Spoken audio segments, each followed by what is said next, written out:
मोदी सरकार लाल बत्ती संस्कृति को खत्म कर साफ संदेश देना चाहती है कि वो गरीबों की हिमायती है। मोदी कैबिनेट ने 1 मई को मजदूर दिवस के दिन से ही सभी के लाल बत्ती के इस्तेमाल पर पाबंदी लगाने का फैसला किया। सरकार इसके लिए मोटर व्हीकल एक्ट में आवश्यक संशोधन का प्रस्ताव लाने जा रही है। मोटर व्हीकल रूल्स 1989 में कुछ फार रीचिंग अमेंडमेंट्स की जा रही हैं। कुल मिलाकर अभिप्राय ये रहेगा कि रेड लाइट 1 मई से बाद कोई नहीं कैरी कर पाएगा और ब्लू लाइट केवल इमरजेंसी व्हीकल्स में देश भर में होगी।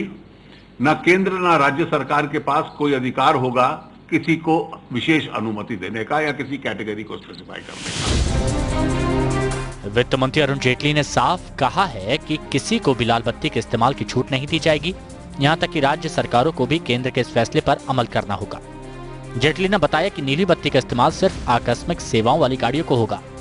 ये मामला प्रधानमंत्री कार्यालय में पिछले 1.5 साल से लंबित था।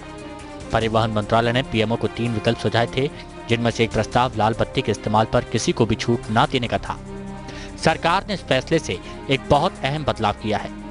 बताया जा रहा है कि खुद पीएम मोदी भी लाल बत्ती के इस्तेमाल की हिमायती नहीं है।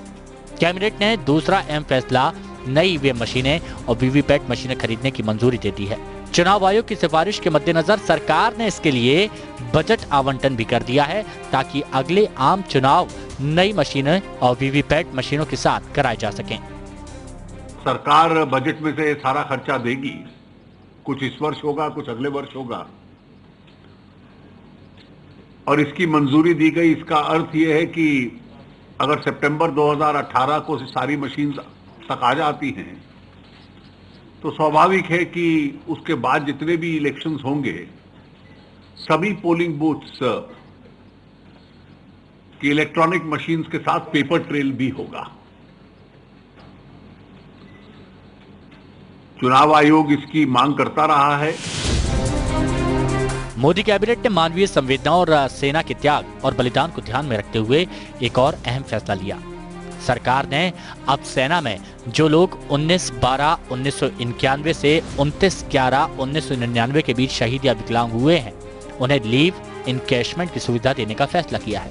इसका लाभ 10,000 सैनिकों या उनके परिवारों को मिलेगा। इनमें से करीब 7,000 लोग अब जीवित नहीं हैं। एक अन्य फैसले के तहत राज्य सरकारों को बड़े प्रोजेक्ट्स पर लोन लेने की इजाजत दी गई है। केंद्र सरकार इस तरह के कर्ज के लिए खुद गारंटी देगी। इस फैसले से प्रदेश सरकारों को अंतर्राष्ट्रीय स्तर पर फंड जुटाने का अधिकार मिल जाएगा। Bureau report, APN।